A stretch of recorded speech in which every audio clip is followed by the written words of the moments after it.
তো কালকে বলেছিলাম একটা অন্য জিনিস আছে। তো কালকে রাত্রেবেলা অনেক রাত হয়ে গেছিলো করতে করতে, তাই আর দেখানো হয়নি। তো আজকে সকালবেলা, কালকে রাতে অল্প খেয়েছিলাম, আজকে সকালবেলা ব্রেকফাস্টে আজকে পিঠে পিঠে হচ্ছে এই যে, এটা হচ্ছে দুধ পুলি, আর এটা হচ্ছে সাজের পিঠে, এটা হচ্ছে পাটিসাপটা, এই যে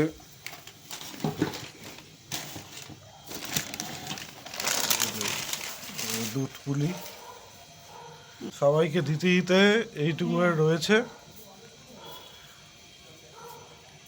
এই হচ্ছে স্পেশাল জিনিস, বাড়িতে পুরোটাই বাড়িতে বানানো হয়েছে, নিজে হাতে বানিয়েছে আমার মা।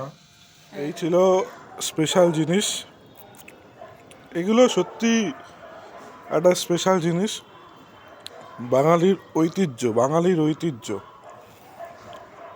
এখন তো আজকালকার দিনে পিঠে বানানো এগুলো উঠে গেছে। আমাদের বাড়িতে প্রত্যেক বছরই মোটামুটি এরকম হয়, কম আর বেশি। এবছর কিছুদিন আগে আমার ঠাম্মা মারা গেছিলো, আমাদের অসুখ ছিল, তার জন্য সংক্রান্তিতে হয়নি, তাই কালকে হয়েছিল।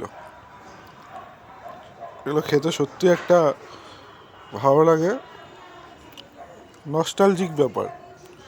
এখনকার দিনে সব তো কিনে খাওয়া হয়, বানিয়ে খুব কম খাওয়া হয়। এটা বানিয়ে, নিজে হাতে বানিয়ে খাওয়ার মজাই আলাদা। দারুণ খেলাম, খাচ্ছি। চলো, টাটা।